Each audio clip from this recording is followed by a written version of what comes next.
Good morning and good evening to all of you, and welcome everyone to the continuation of today's Regional Youth Forum held by the UN Office for Disarmament Affairs to mark World Youth Skills Day. My name is Mary-Kate Monaghan and I work as a Junior Project Advisor for Youth and Disarmament with the Office for Disarmament Affairs based in Vienna, Austria. Today, I will be your moderator for the Africa and Europe session, and I'm delighted to welcome you here today as we discuss regional priorities and solutions in disarmament. Our session today will be facilitated in English with live interpretation in French. To change the setting, please look for the interpretation icon that is available to you on the toolbar, and please select your preferred language. I thank our interpreter for their support as we begin today's event and remind speakers to please speak slow and clear to assist with their translation. Our discussion here today is an opportune one. Today, it is World Youth Skills Day. And this year's theme shines light on skills for peace and sustainable development. In his message to mark the day, the UN Secretary-General, Antonio Guterres, emphasized that the future of humanity and our planet depends on young people, but it also depends on ensuring that they have the skills to tackle today's challenges and shape a more peaceful tomorrow.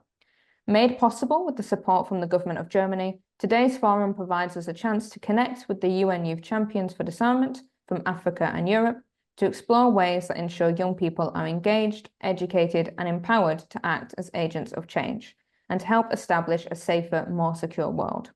Allow me to briefly outline how we plan to do so here today. We will begin with a live poll on Mentimeter for you to share your initial thoughts on how disarmament relates to your region, and then we will hear remarks from distinguished speakers and presentations from the UN Youth Champions for Disarmament on the role of young people to amplify and address these regional dynamics. The Youth Champions will also highlight their project proposals that aim to inspire action for disarmament with their local communities, with attendants encouraged to provide feedback to support the development and implementation of such initiatives. Then, interactive and engaging breakout group discussions will be facilitated so that you can explore these regional perspectives in more detail. A note to file will be drafted by the facilitators from these discussions, and these insights will be collected and presented by the group during their study trip to the United Nations headquarters in October on the margins of the United Nations General Assembly First Committee's deliberations. To get us started, I invite you all to please open Mentimeter on your devices and please enter the code 78833789. And as my colleague pulls up the Mentimeter for us, you can also scan the QR code once it is presented. As you can see, the code is 78833789. And so we'll open with an icebreaker, and I ask if you could please type and share where you are joining us here from today.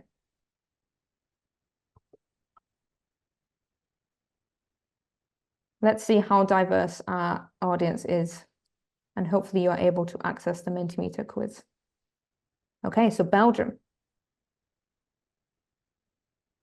Switzerland, fantastic.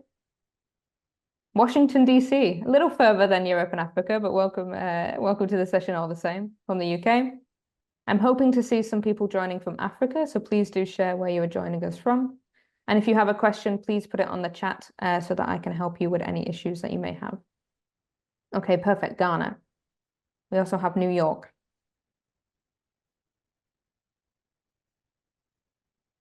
Novi Sad, fantastic.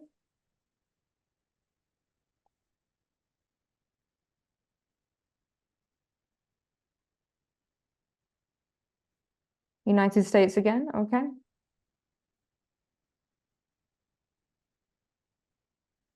And I think Belgium is the highest option, which is interesting to see. But thank you so much for sharing where you're joining us from.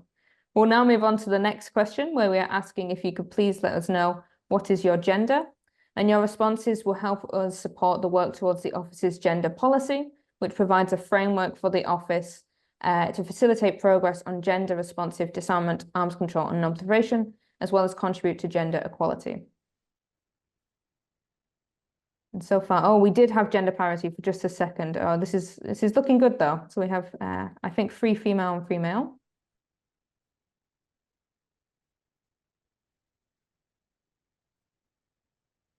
Jean, for your question in the chat, where should we insert the affirmed digit, please? Please go to menti.com, and this is where you'll be able to access the quiz by entering the code at the top of the screen, which is 7883 3789.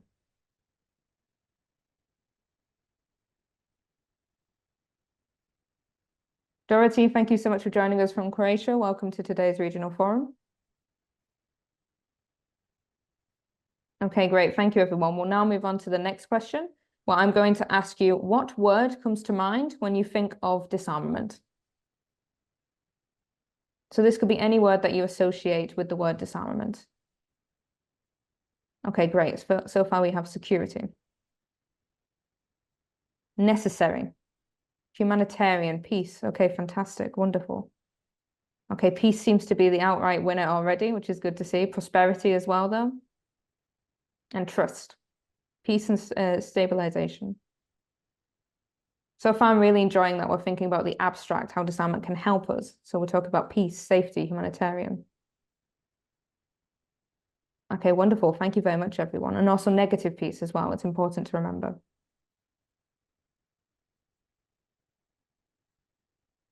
Okay, wonderful. Now we'll move on to the next question, where we will be asking, how relevant do you see disarmament to being for your region? Do you think it's not relevant? Do you think it's somewhat relevant, highly relevant, or do you think it's a topic of the highest relevancy? Okay, interesting. So those who are seeing somewhat relevant and not relevant, thank you for joining today, and hopefully you'll be able to see the different interlinkages with disarmament and your region here today. Okay, highly relevant.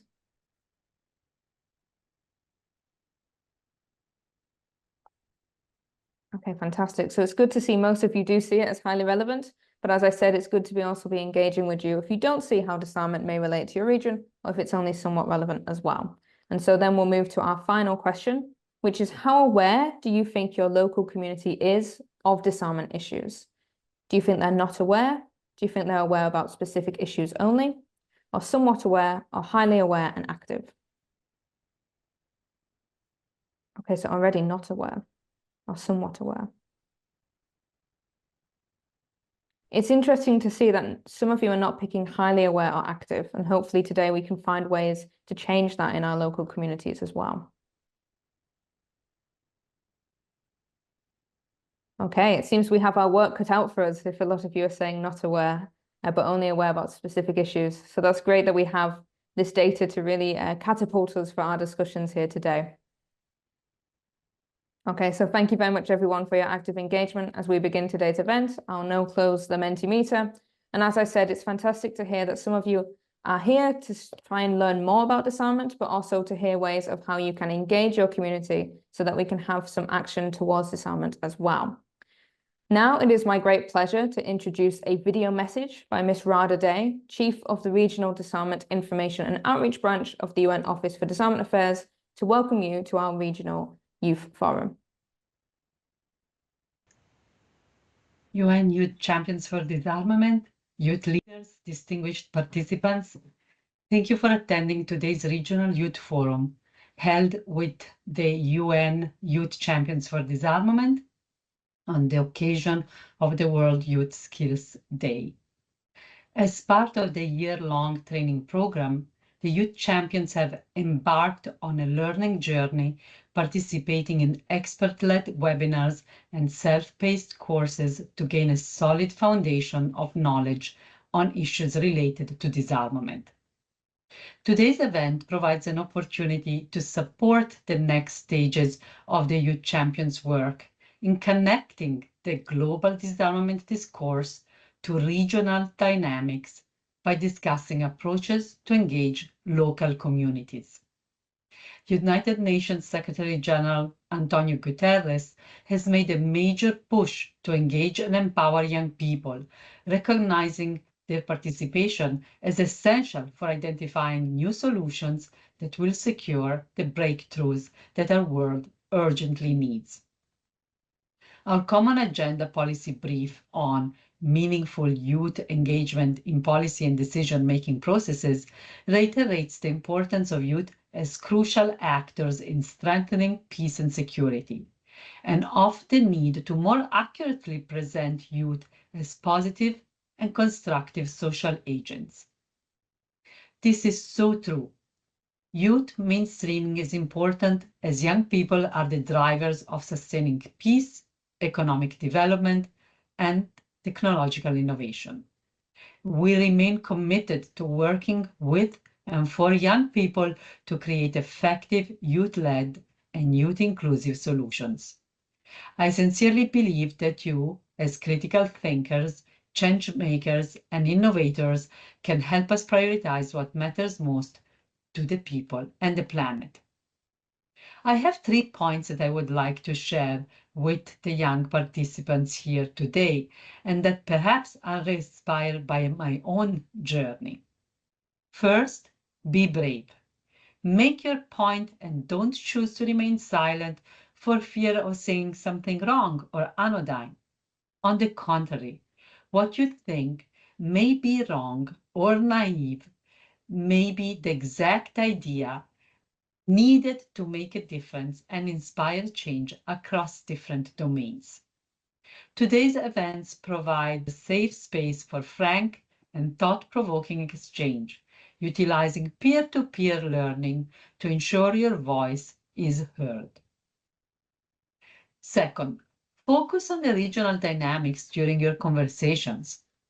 The reason why we're having a forum with 3 different regional meetings is to hear your perspectives on what is happening on the ground, at the regional level, at the country level, and at the local community level.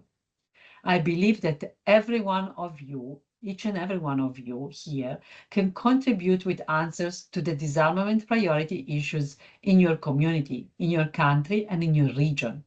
You are best placed to know what is needed. Third, work together as a team to develop solutions. Teamwork is essential to amplify your ideas with broader audiences and to ensure comprehensive and inclusive solutions that leave no one behind. We can all learn from one another. So please remember that you are part of a team. As a team, show respect and understanding for each other's perspectives, be clear on roles and expectations for each other, and finally, be active and interactive in the discussion. As you begin your discussions, please keep in the back of your mind the message of this year's World Youth Skills Day, which aims to equip young people with the necessary skills for fostering a culture of peace and nurturing responsible global citizens. Please unleash your innovative ideas. I wish this youth forum a great success. Thank you. I thank Ms. Day for her inspired welcoming remarks and also her support to connect youth from the regions of Africa and Europe with each other to develop solutions to regional issues. Now I have the honor of introducing Mr. Ansem Yaburi, Director of the United Nations Regional Center for Peace and Disarmament in Africa, or well known as UNREC, to deliver opening remarks to today's Youth Forum. Thank you for joining us, Mr. Yobaru, for your support and also for joining. Please, the floor is yours. Thank you very much. Youth champions for disarmament, young leaders, ladies and gentlemen. It is my great pleasure to share remarks with you at today's Regional Youth Forum, which aims to bring young people together to discuss regional dynamics and priorities for disarmament in Africa and Europe on the occasion of the Youth Skills Day. Allow me to begin by assuring you that the involvement of young people in our approaches is not simply a question of inclusion. It is essential for us to create peace and sustainable societies. Africa has the youngest population in the world. African youths make up about 60% of the continent's population, and by 2030, they are expected to make up to 42% of the world's youth population. Such a high number of young people is an opportunity for the continent's growth and impact within the global community, but only if new generations are fully equipped and empowered to realize their full potential. At the United Nations Office for Disarmament Affairs, we remain committed to working with and for young people. Earlier this year, the United Nations Regional Center for Peace and Disarmament in Africa, or UNREC, invited youths from the region to participate and share their perspectives in 2 regional preparatory meetings held for the 4th Review Conference for the United Nations Programme of Action on Small Arms and Light Weapons. As some of you may know, these youths' perspectives were carried forward in the outcome document adopted by consensus at the end of the review conference, which contained 12 references to youth-related issues. These examples highlight vividly the importance of integrating youth voices from all genders into disarmament conversations and providing them with a dedicated space to inspire and influence decisions, especially on issues that will impact the world they are about to inherit. UNREC will therefore continue to develop, implement, and expand initiatives to engage, educate, and empower young people to act as the ultimate force for change. We can achieve this through partnership, support, participation, and coordination with young people themselves. This is a collaborative process, listening, sharing, and working together to advance disarmament, non-proliferation, and arms control in our communities. You can surely count on us and on my colleagues across the UN Office for Disarmament Affairs to support and guide you in your role as young leaders. As you begin your discussions, I invite you all to capitalize on this opportunity by creating and further enriching your communities and networks. New and lasting ties among yourselves improve collaboration and mutual understanding across multiple domains. Your participation in today's event can have a real impact by supporting the UN Youth Champions for Disarmament to turn their project into reality, and by fostering a strong regional network of youths working to create a safer, more sustainable future for current and future generations.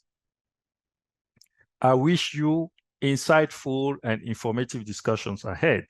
And remember, the future is yours. It will be what you will make of it. Thank you for your kind attention, and I wish you all a successful event. Merci beaucoup. Muchas gracias.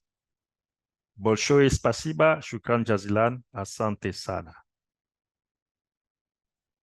Thank you so much, Mr. Yaburi, for those inspiring and informative and inclusive remarks, as well as for outlining the role and potential of young people to support and contribute to our peace and security efforts. Thank you very much. Now we turn to our distinguished UN Youth Champions for Disarmament, who will be sharing with you their perspectives on regional disarmament priorities, as well as their proposals for youth action, including their projects. For those of you who are unfamiliar with the training program, I will provide just a brief introduction. It was launched in October 2023 with support from the government of Germany, and it called on young people between the ages of 18 and 24 from across the globe to apply for an innovative learning program aimed at empowering them to work for disarmament in their local communities. Out of over 1,000 talented applicants from 128 countries, 15 exceptional young leaders were chosen as the new group of Youth Champions for Disarmament, including 5 from Africa and Europe who are joining you today. They were chosen for their passion, commitment, and innovative approaches to promoting disarmament, non-proliferation, and arms control. And over the last few months, the group have been participating in self-paced online courses and expert-led webinars to learn more about general principles of disarmament, non-proliferation, and arms control, and its linkages to the 2030 Agenda for Sustainable Development. Since then, they have been developing innovative projects to engage their local communities to transform their knowledge into action, and we will be hearing these today. Before the group traveled to the study trip in New York in October, 4 of the UN Youth Champions have already been to New York to share their insights with stakeholders to the Programme of Action on Small Arms and Light Weapons, the 4th Review Conference, which took place from the 18th to the 28th of June 2024. Before we begin with our presentations on the projects, I wanted to invite Mr. Ivan Shilonova, one of the UN Youth Champions for Disarmament from Russia, to just share briefly his experiences and takeaways from his participation in the study trip. Ivan, thank you for joining us. The floor is yours. Thank you, Mary Kate.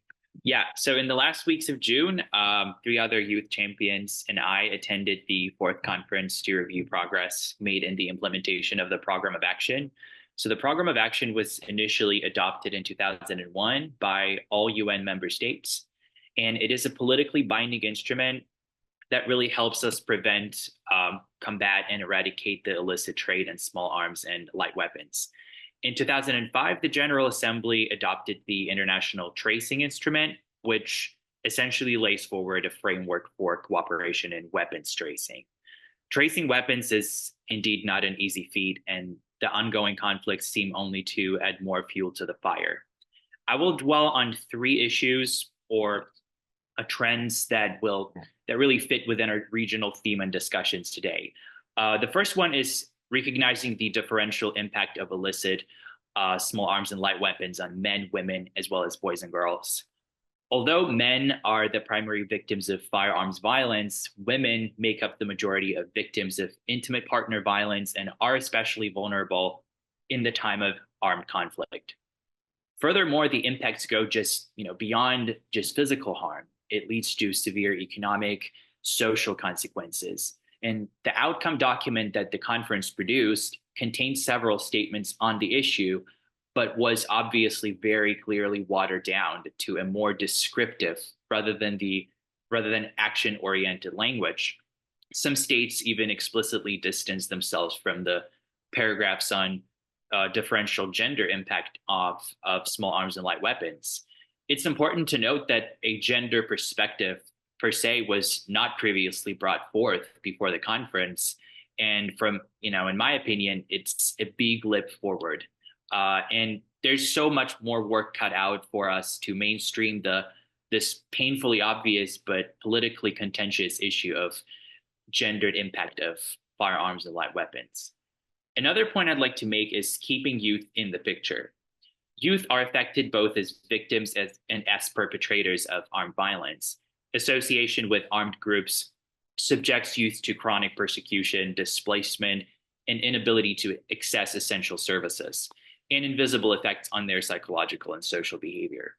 And hearing that some countries opposed stronger language on youth in their deliberations, to me, runs counter to the UN Resolution 2250 on youth, peace, and security, where a pledge to ensure youth participation in conflict resolution was made.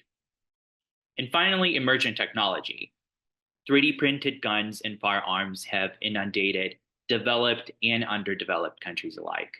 The distinction between producer and receiver countries has virtually disappeared. Now everyone may choose to access printing technology and manufacture weaponry or parts of weapons that are hardly traceable by any existing regulatory instrument. From where I stand, youth should play a vital role as advocates, entrepreneurs, ideators, and messengers in combating the illicit effects of this highly innovative technology. From my experience during the conference, the bottom line is that talking about youth participation can be very tricky or even controversial, but it's really necessary to, like someone told me, to shake up this lethargic system and infuse it with new ways of thinking to the best of our ability. I will probably stop here and pass the mic back to Mary Kate, but I'll happy to engage with all of you who are present here today in our deliberations in the breakout rooms. Thank you.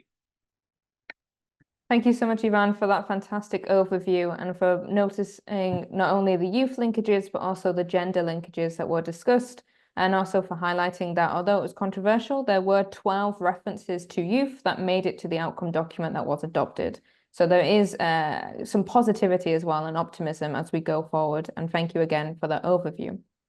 Now we will be turning to the presentations from the UN Youth Champions, and I invite our attendants to listen intently and to share feedback in the chat as they present. And as mentioned at the beginning, we will also have the chance for you to share your feedback in breakout group discussions. To begin, it's my pleasure to invite Mr. Jotomu Dotin, UN Youth Champion for Disarmament from Liberia, to share his regional perspectives and ideas for youth action. Jotomu, thank you for joining us. Please, the floor is yours. Thank you, everybody. I first of all like to begin by saying Happy World Youth Skills Day. And I'm extremely glad to be joining the conversation today. My name is Jotomu Dotin Jonian, joining you from Liberia. I am a survivor of the Second Liberian Civil War, and this experience has really fueled my enthusiasm to speaking out and getting engaged with topics around, peace, security, and disarmament as well.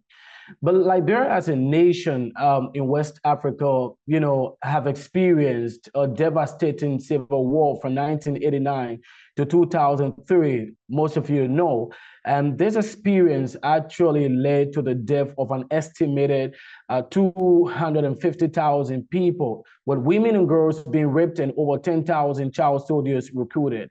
The Civil War also left an unforgettable mark on the youthful population of my country, including myself. So, however, Liberia has shown a strong commitment to combating the proliferation of light weapons.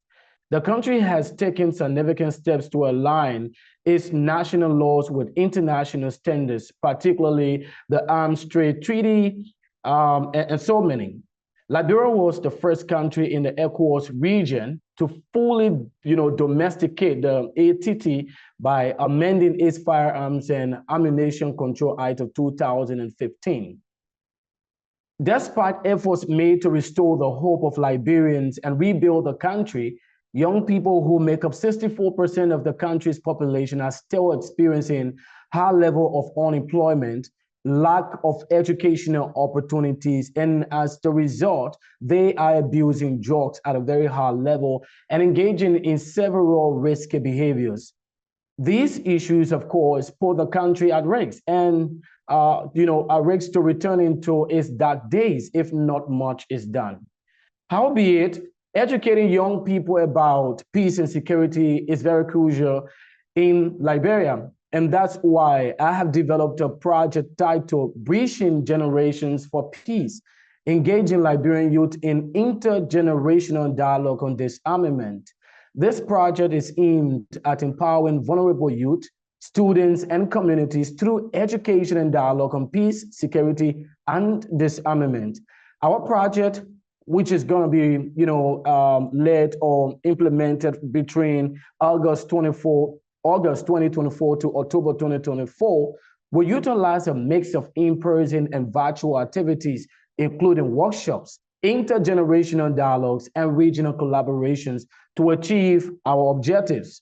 Partnering with the Liberia Commission of Small Arms and the United Nations Youth Advisory Panel, we aim to promote sustainable peace-building efforts and foster a more peaceful and prosperous future for generations to come in Liberia.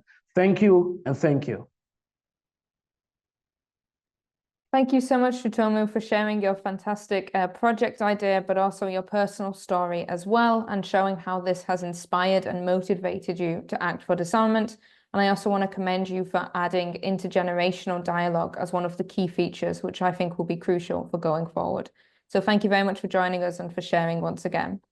I now turn to Ms. Davina Malone, UN Youth Champion for Disarmament from Cameroon, to please share her regional perspectives and ideas for youth action. Davina, thank you so much for joining us. Please, the floor is yours. Okay. The sociopolitical context in Africa is characterized by an escalation of conflicts, violence, insecurity, and terrorism, causing a great toll on human rights. While community suffers the consequences of armed conflicts and terrorism, children and youth are particularly most affected. And other threats to peace and human rights are the nuclear and the proliferation of small arms and light weapons by civilians, including terrorist groups and militaries, as well as government-related entities. And advances in ICT have made the internet and social media attractive platforms for terrorists and violent extremism groups. They use these channels to recruit young people for fundraising, crafting engagements, fake accounts, and by exploiting AI as a tool for carrying out cyber attacks. And nation states can't address disarmament and AI risks on their alone or purely through intergovernmental processes, and young people must be engaged. So my perspectives on the regional disarmament priorities and the proposal for youth actions are basically articulated around 4 major axes. That is the capacity building, education and awareness raising campaign. So basically this aim at ensuring a critical mass of young people that is to understand the stakes of disarmament, nuclear weapons, proliferation, peace and security related risks, including AI related risks, and use their technical and leadership skills to drive sustainable transformational change in communities. And there is the networking platforms. So basically this seeks to ensure the transformational changes towards disarmament and sustainability, which is brought about by a vibrant network of males and females. There is the advancing policies. This aim at promoting and advocating for the adoption of policies that ensures disarmament, the mainstreaming of sustainability, and children youth participation in the decision-making related to disarmament. And finally, there is the inclusive, innovative solutions for disarmament. So this is geared towards ensuring a good proportion of males and females which are involved in research and in the promotion and development of inclusive, innovative solutions for disarmament.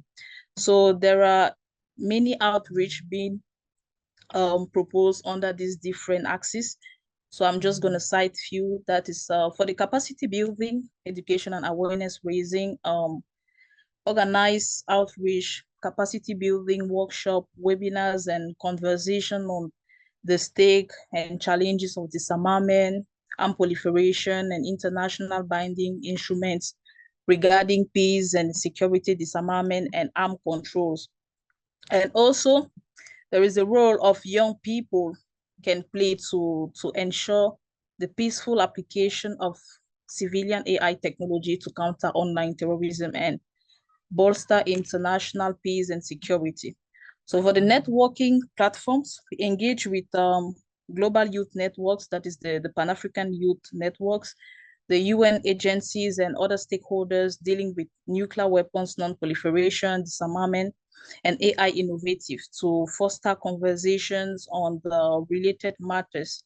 And for advancing policies, we engage children and young people into advocacies towards states and the international community to encourage and implement shared roles and responsibilities of key stakeholders, governments, industries, universities, civil society, and the UN with respect to fostering a culture of responsible AI design, development, deployment, and its use.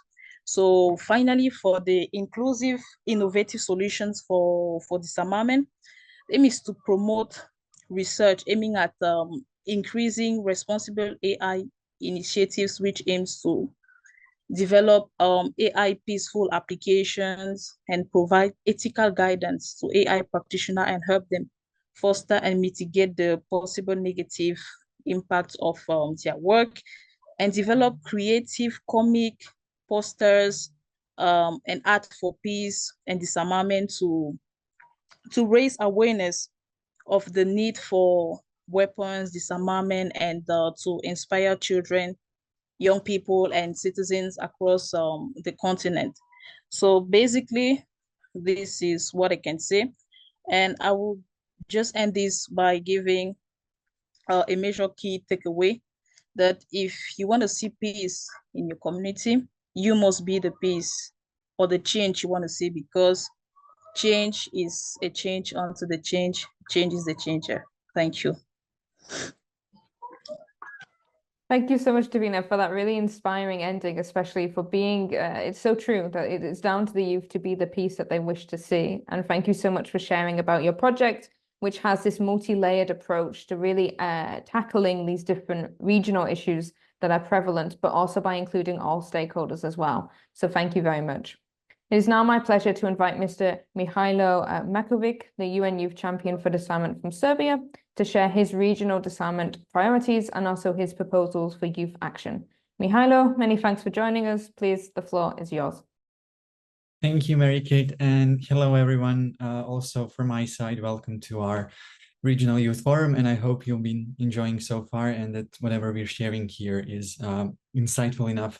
And we are also looking forward for your insights and inputs.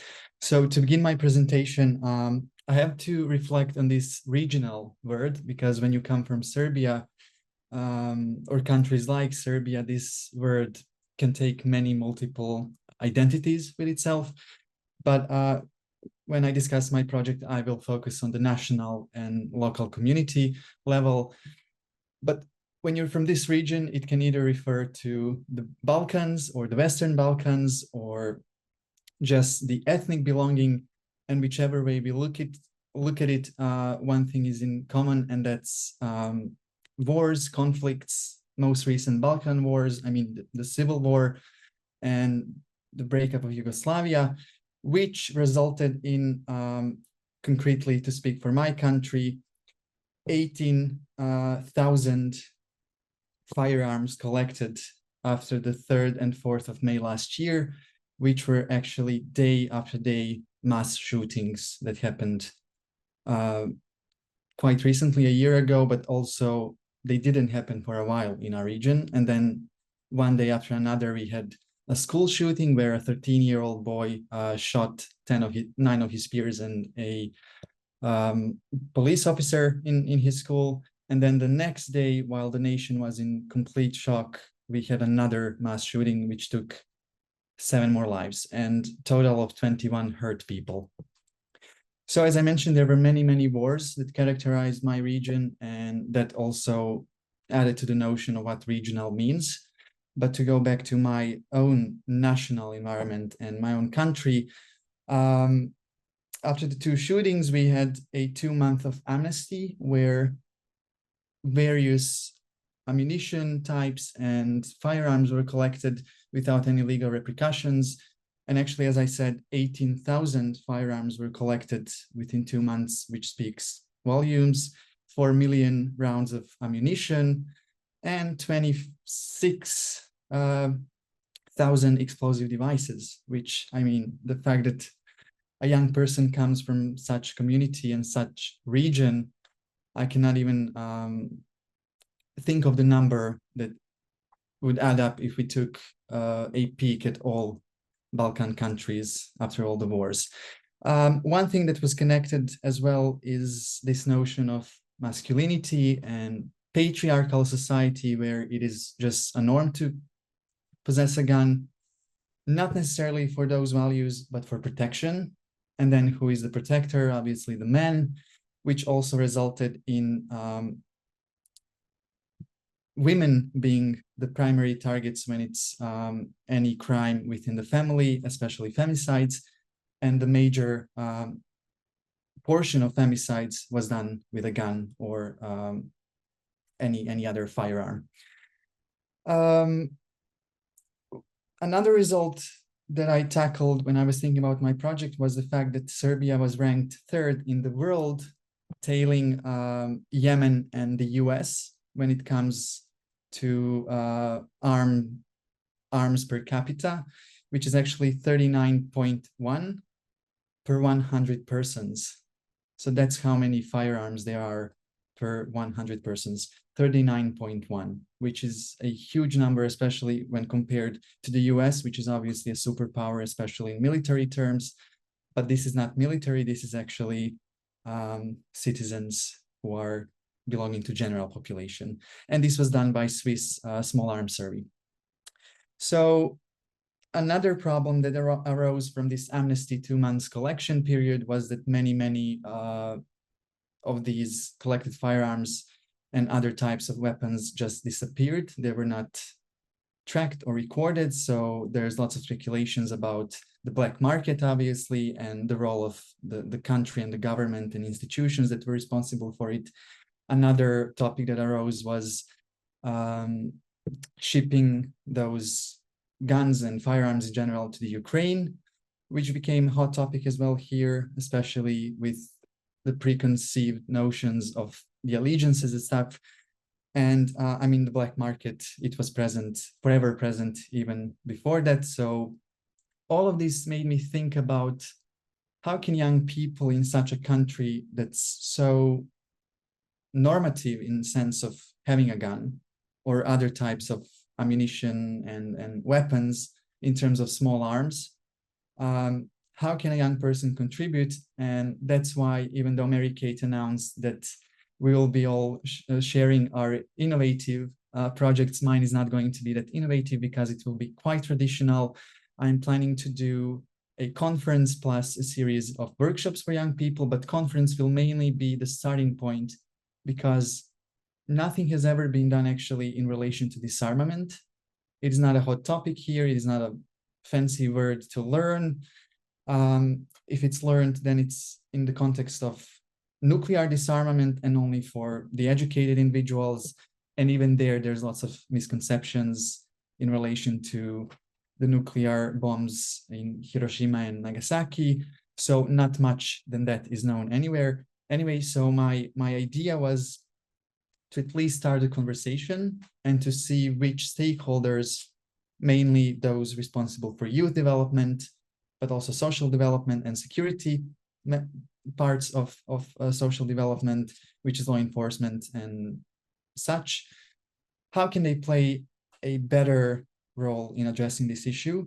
And maybe even, this is quite ambitious, I know, but what I would love to see in not so near future, because I have to be realistic about it, but even the National Youth Strategy containing the word disarmament and certain activities and priorities that are related to that. Now, as I said, it's quite ambitious, but one thing that at least I would like to start is conversation on the topic, and I would love to see young people involved. So that's why I'm going to start with a conference with debates and experts, and young people as the primary target audience. Now, there are many, many other ideas as to why there's so many guns here. And even though we have strict gun control in Serbia, it's still quite present within the general population. Many people are quoting the songs and pop culture and media and reality shows, and fine, we can definitely acknowledge their part in it. Then the second part is the presence of literally war criminals within our national frequency TV, and then obviously in other media types as well. And lastly, it's sometimes the type of government and the type of system and the regime. Sometimes they're all being quoted and blamed for this. But even though there's lots of blame game, very little responsibility is being taken on anyone's part, but especially individuals. And I would love to see individuals like myself and young people taking the responsibility for their own part in this disarmament broader term. So yeah, I think I would stop here. I hope I didn't go over 3 minutes. And yeah, I'm here for any questions later. Thank you so much, Mihailo, for kind of demystifying the word disarmament and how you contextualized it to the lived realities, both in your national and regional context as well. So thank you very much. I will now turn to our next speaker, Mr. Ivan Shilinov. Hopefully I pronounced it better this time, we'll see. Who is one of our UN Youth Champions for Disarmament from Russia. You just heard from him before, and now he will be sharing his regional perspectives and also ideas for youth action. Many thanks, Ivan. Over to you. Thanks, Mary-Kate. Yes, my name is Ivan, and I'm a youth champion for disarmament from Russia, currently based out of Atlanta, the US. I'm a graduate student at Georgia Tech. Over the past years, the focal point of my work was to build informal second track channels of communications for young people who are passionate about arms control and disarmament in Russia and beyond. I founded the Youth Hotline Campaign. It's an educational networking initiative that sought to bridge the trust gap between Russian youth and young people in the West by really bringing up and coming security leaders together on a single educational platform, online platform, of course, for collaboration.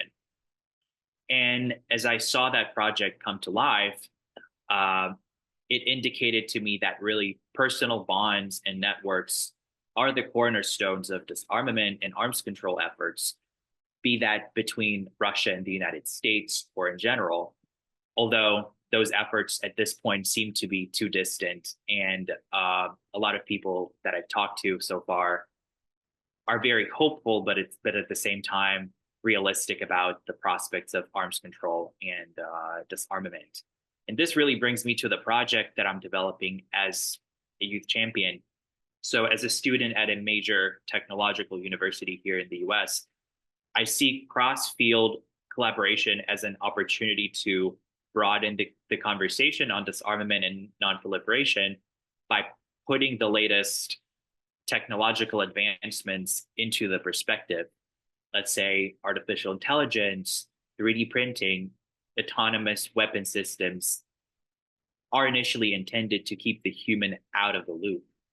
And what does the future look like with these technologies becoming so commonplace? And so hopefully in collaboration with the Atlanta Center for International Relations and my university, I plan to organize a series of workshops on emerging technologies and disarmament. I would like to invite students and young professionals from various fields to really map out the effects of emerging and disruptive technologies and to figure out how can they be and exist to the benefit of disarmament and nonproliferation. And the workshops, at least in my head at this point, will consist of a learning session as well as the brainstorming case study group session. The goal is really to take a glimpse into the future and articulate how we could use these technologies to promote disarmament and nonproliferation, upholding peace and security. By cross-field collaboration, I really mean bringing people from tech-oriented, tech-savvy fields and policy. And from my experience, getting engineers to talk and reason out loud is not an easy feat, but I'd still want the workshop to be this laid-back, friendly opportunity to really forget about the silos that we have built around us, despite oftentimes studying under one roof or going to the same office. In terms of the concept, having a tech-savvy and a policy-oriented pool of participants moderated by experienced community leaders at the Center for International Relations here in Atlanta will sort of demonstrate the value of intergenerational dialogue at this local community level. Personally, I'm very keen to participate in such initiatives, those that are built around various domains of expertise, be that disarmament, climate change, 3D printing, or AI. And I guess recognizing these intersections right now is important as ever. Thank you so much for your attention. Happy to interact with everybody here at our breakout rooms later. And now over to you, Mary Kate. Thank you so much, Ivan, for sharing about your projects and also your previous initiatives that you've taken, and for your efforts to really bring in the private industry as well into these conversations and going beyond the disarmament field to try and expand those who are working for it. So I thank you very much again. Last but certainly not least, we'll be turning to our final speaker, Ms. Roberta Bojang, one of the UN Youth Champions from Germany, to present her regional disarmament priorities and also her project to inspire youth action for disarmament. Roberta, thank you very much for joining us. Please, the floor is yours. Thank you. Hi, good afternoon. I hope you can hear me all right. My connection is a little bit wonky today. Yes, my name is Roberta. I'm German and Gambian. I'm therefore very happy that this is a combined session between Europe and Africa. I think I was very lucky with that mix. So when it comes to regional challenges, I will try to address both a little bit. So as a person of Gambian descent, I have family from the Casamance region in Senegal, which has been affected quite heavily by a resistant movement, which has caused a lot of forced displacement, especially in connection to things like landmines and small arms, which was kind of my starting point of engaging with this topic. I'm very interested in the topics of migration and also women-led peace building, which has played a really big part in the Casamance crisis and also the resolving of the Casamance crisis. So I think there's this very strong presence of women-led organizations that I think showcase that there is this gendered perspective to addressing conflict, and that there's a lot of benefit in including both men and women in the conversation, especially those that are young, because we're oftentimes affected very differently of things. And then on the German side, I think the topic of disarmament is very interesting because I would say that there is kind of a general anti-war culture in Germany, But then, especially now with the war in Ukraine, we've seen the kind of public perception, also the public conversation, move a lot from disarmament discourse and peace discourse towards this kind of idea that we need to build up our military. And I think this is a very difficult thing to navigate for a lot of young people, because I think a lot of people have fears, and I think it's very hard to kind of find a youth centered approach sometimes to the public conversation that we have currently, right? And then the second thing for Germany is, of course, that Germany is a major weapons exporter. And as one of the young people that were able to attend the Small Arms and Light Weapons Review Conference, of course, when it comes to Germany, we have this issue where we see German weapons turn up in conflicts in other regions. So there's this kind of responsibility of track and trace, where do German weapons go? So I think those are kind of very central public topics when it comes to the disarmament discourse. Yes, and when it comes to my project, I think what I try to do is address these issues, but also the trauma of war and conflict through an artistic lens. So I'm working with a group of 4 dancers in Germany that all have different backgrounds. So everyone's based in Germany, but they have ethnic backgrounds from Venezuela, from Vietnam, from Ghana and Nigeria, which I think gives us a very international kind of perspective on the experiences of conflict. So we worked on a choreography that kind of artistically shows the fears and also the trauma that conflict brings. And we will film in like about a week, 10 days. We have a filming day. I will be going back to Germany. I'm currently based in Belgium. And what's very nice is that I was just confirmed yesterday that we can film in a German war memorial. There's a church in my city that was bombed during the Second World War, and they kept the kind of ruins as a remembrance point to showcase the impact that radicalization has on a society.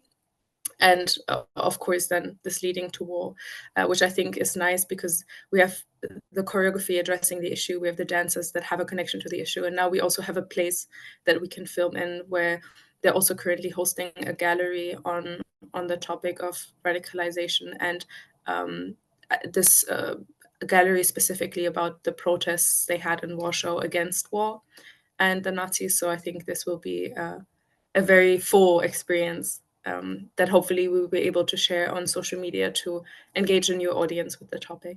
Yeah. Thank you so much, Roberta, for not only highlighting how different topics and passions can be linked with disarmament, but also for this really creative and visual representation of disarmament as well. And best of luck for the filming, and we can't wait to see the final product. And thank you also for noting these different ways to bring youth voices into the public conversation, as we will discuss more in our breakout group sessions. So I want to thank you and all of our youth champions for disarmament for their insightful and very informative presentations, which will provide us with great ideas to delve into a little deeper into your breakout group discussions. Before we do so, I wanted to highlight some opportunities that are taking place over the summer that may be of interest to some of you who are joining today. From tomorrow, you do get a sneak preview. Youth for Disarmament will be launching its latest initiative, which is called the NON campaign, which stands for Not One Nuclear Explosion. The campaign aims to raise awareness of the devastating consequences of the use, testing, and development of nuclear weapons. And to do so, a series of activities will be conducted to provide a platform for youth from affected communities to share their experiences and to amplify their voices at the forefront of our nuclear disarmament efforts. To do so, the first activity will be the annual #StepUpForDisarmament youth campaign, which aims to raise awareness of the International Day Against Nuclear Tests, which takes place on the 29th of August. To do so, we invite you and other young people around the world to take part in a global walk or run in your local communities to complete the distance of 8.29 kilometers or 10,000 steps, which is the approximate equivalent. And this is because it is a symbolic number that corresponds to the date of the 29th of August. The campaign aims to raise awareness of this legacy through an emphasis on physical activity, recognizing that sport plays a crucial role for many young people across the world as well.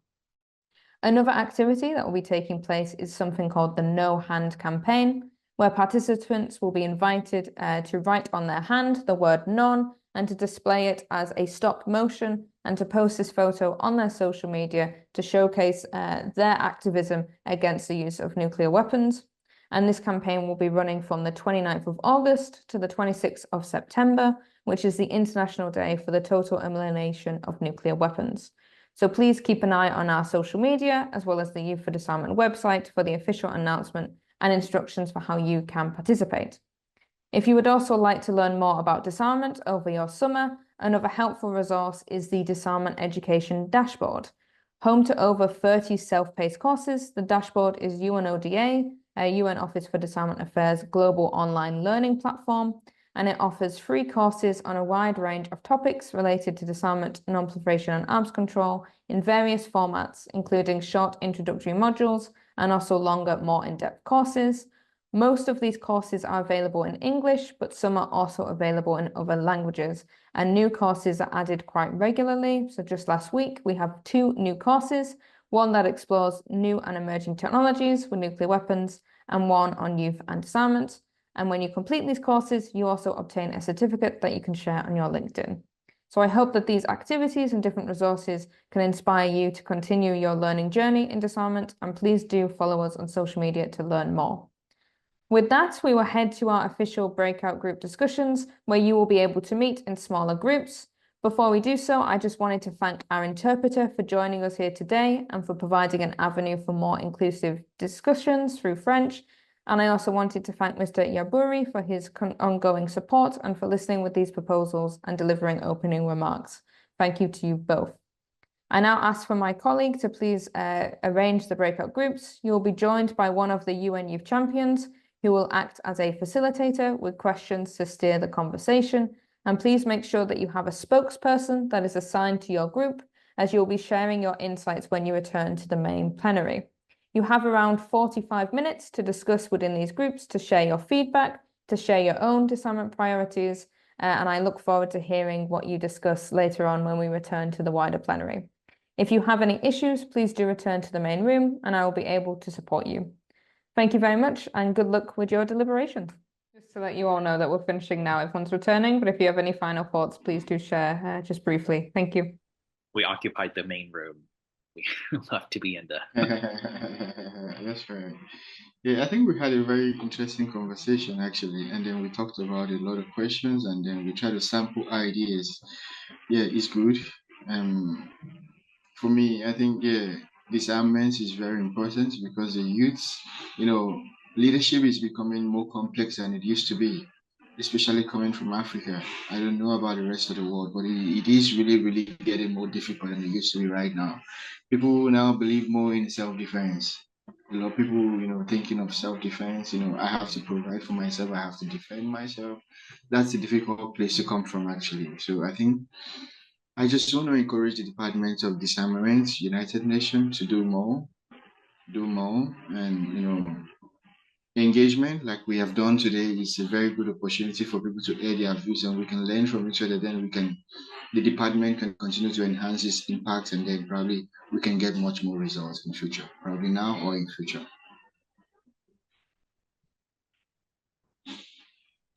Thank you so much. If I may step in, Ivan, sorry to take your role as moderator, but I don't think I could have thought of a better way to bring everyone back than with that intervention, to be honest with you. As you say, I think when we're seeing the rising self-defense, a lot of the time it comes back to our understanding of security. So I'm glad that you've shared that with us and that we can kind of disentangle what that word may mean when we also think about disarmament, how for some people weapons mean safety, for others it means a threat.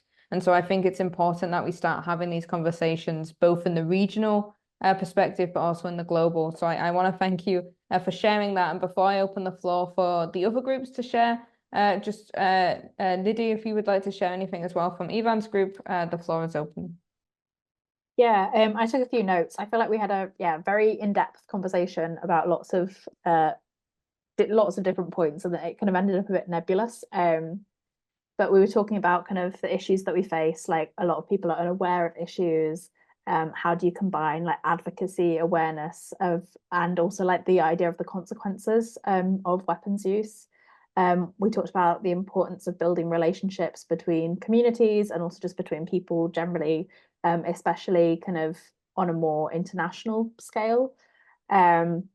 We talked about kind of also the idea of incentives, like if you're going to give up your arms, but like what are you going to get in return if people are using them for self-defense, and the importance of just like changing mindsets through the work that we're doing, and making sure that everything is like intersectional and sustainable.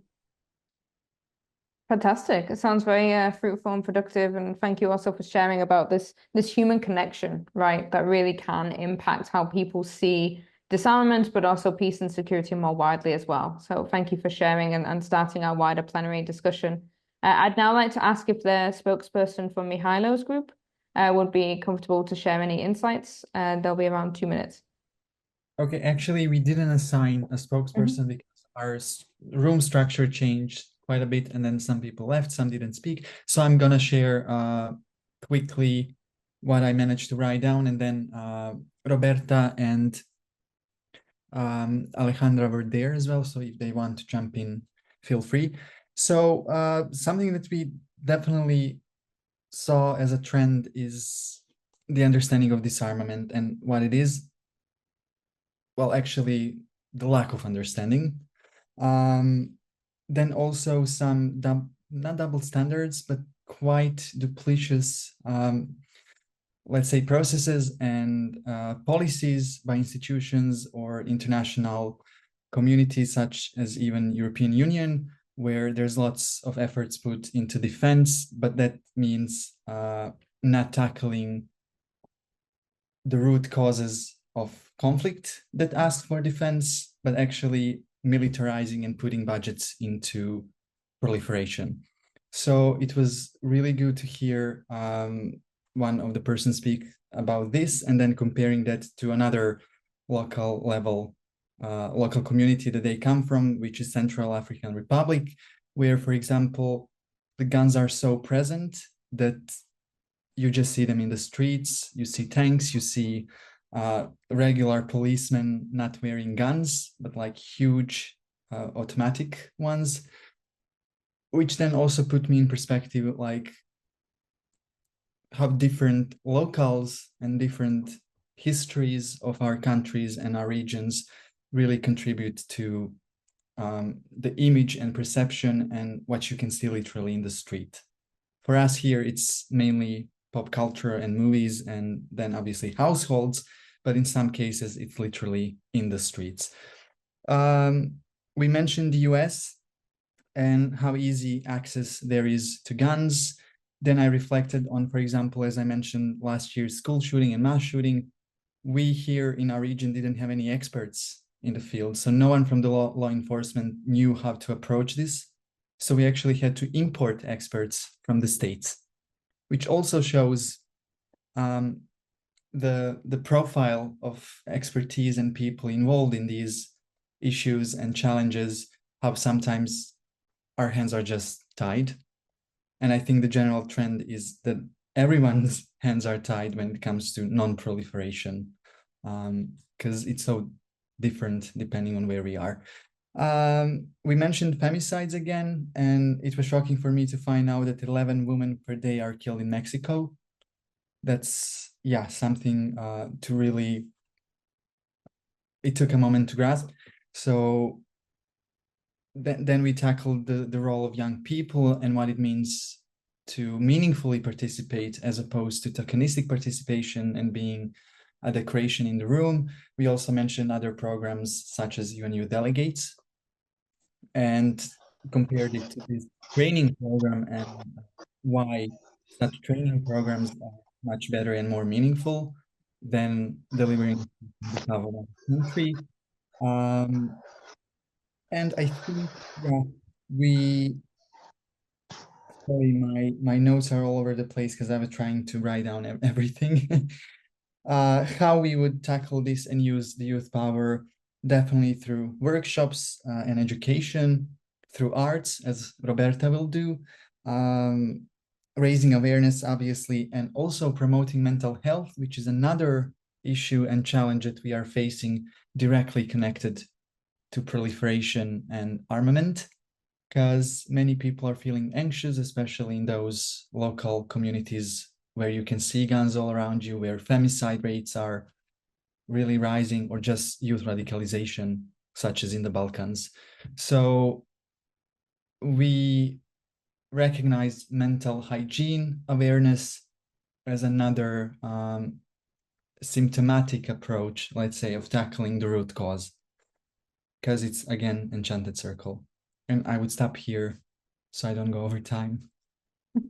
No, thank you so much, Mihailo. It sounds like it's been really productive in a sense that you identify the challenges, but you also think about how to answer them as well. So you identified that there may not be this awareness or understanding in the community, and so you talked about how you can then contextualize that with the arts, through different workshops, but also through, amplifying what the lived realities are, the daily presence of these firearms and stuff that is happening in our realities, and how that can then be brought forward into disarmament. So thank you very much for sharing.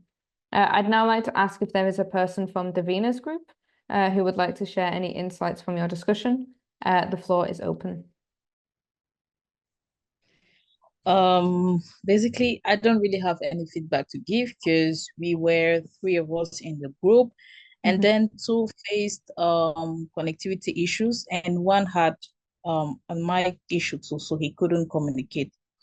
So it was a little silent, so we basically had nothing to say due to those problems. Okay, thank you for sharing, Davina. Maybe what we can do is, if you can share with me the names of the people who are in your breakout group, we can share a survey with those who had any connecting issues, and then they can share their insights through this form instead, and then we can go forward in that way as well. So I'll record the people who are in the group, and they can have the opportunity to share insights through this form instead. I think that might work. Can I quite say well. something about it? Sure. Can I say Please. something about it? Yeah. It was indeed very difficult to communicate. Nevertheless, I personally discussed with Divine, and what I learned from her experience is that before talking about, let's say, technical issues like arms and proliferation issues, stuff like that, it's better to also look at the basic education of the target we are dealing with, because she clearly highlighted the fact that she's facing language barriers, and also people who, or let's say children, to be more specific, children who already face, let's say, basic educational challenges, cannot easily grasp things related to kind of, I won't say higher education level issues, but kind of.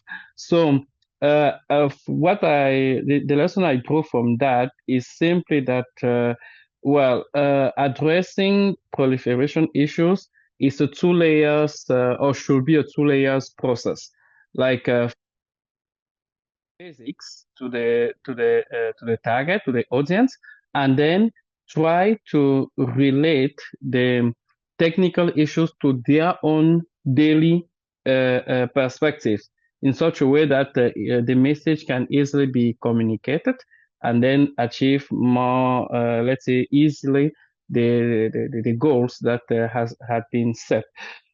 She also briefly mentioned the issues related to, let's say, the logistical and technical, and to some extent financial issues, because, what can be done at the local level, it's not because it's a local level that it's necessarily easier than the national or the global level. Each area has its own, let's say, difficulties, and when we are dealing with let's say, developing countries, in this case Cameroon, for example, you have other issues to also consider or to take care of in your calculus. She also mentioned the background of the target, because, when you are dealing with people from different ethnic, religious, and social backgrounds, you have to, let's say, calculate and really see to what extent combine and integrate what their own, let's say, basic education from homes, to what extent it can integrate certain things or not. You know, the relation to violence, besides the mere official legal perspective, can be different also from one background to another. So despite those communication issues, I think those were two important points that could be also shared, and maybe we could also see how to raise those points in such a way that, well, we don't need always to address issues only from a state perspective, but also from a global, let's say, informal or let's say civil society's perspective. Thank you. See you. Thank you so much, Jean, for sharing. I agree with you with especially on the education and making things clear and accessible, not only in different languages, but the wording that we use as well. And the points that you raised, we will take forward. So thank you very much for sharing. Jotomu, we would like to have one person from your group. I have a challenge for you. If you could summarize this in 2 minutes, that'd be fantastic before our session ends. Over to you. Thank you. Thank you. Thank you. Thank you so much. I was actually in a group with Patrick and one of our amazing fellows, and I really appreciate the insights from the discussion we held. First of all, to comment on the different projects that were presented by the youth champions for disarmament, those are amazing ideas. And truly, like we mentioned in our group, if those initiatives are implemented across the region, there's going to be more impacts. You know, the UN Youth Office for Disarmament Affairs is going to be made visible, but most importantly, the issue of disarmament, peace and security is also going to be visible amongst young people. They're going to be knowledgeable based on those different projects. We just hope, and we're very optimistic that there's going to be funding for all of those projects, because just like in most African nations, with, you know, developing policies is just one thing, but what you need for those policies and programs to be implemented is actually funding. So I really look forward to that. In addition to the issue of disarmament related, you know, challenges, we realize that the education gap is very huge when it comes to young people's understanding of peace and security and disarmament related issues. This is very crucial because we are at a point where most youth-led organizations, civil society organizations, are focused on youth empowerment, climate change, sexual and reproductive health. But this piece of peace and security, there's no attention to it, and it's a serious problem. So how many youth-led organizations across Africa do know about the non-proliferation of nuclear weapons treaty? Of course, they don't. How many young people know about the about other policies regarding, you know, peace and security, including you know, disarmament? So it's important for them to be on path. It's important for us to inform young people that as of now, there are 53 African countries that have signed or subscribed to non-proliferation of, you know, nuclear weapons. And as of now, there are about 54 African countries that have subscribed to the program of action to prevent and combat and eradicate the illicit trade in small arms and light weapons, including many other African countries we come from. So that is very important. If we are not able to Jotomo, I'm sorry, I'm going to have to stop you there because we are running over time, but I do apologize because I really value the insights that you were sharing, and I really do appreciate how you were presenting them as well. I don't think I could summarize the motivation any better. So I apologize for jumping in, but I do thank you for staying on time, everyone. And I will just want to thank everyone for their uplifting and informative session that we've had here today to explore these different regional dynamics and priorities for Africa and Europe. If you would like to stay for the next session, which will be held in the Americas, then this will begin momentarily in about 15 minutes. But please leave the meeting so that our team can come in and do their tech check, and then you can rejoin and hear the different regional perspectives of the youth champions from the Americas. With that, I will now close the Africa and Europe session. I thank the youth champions for their fantastic facilitation and presentations, as well as all of you for your active and engaging participation. Thank you so much, and we'll see you again at another opportunity. Thank you very much, everyone. Goodbye. Thank you. Have a good day.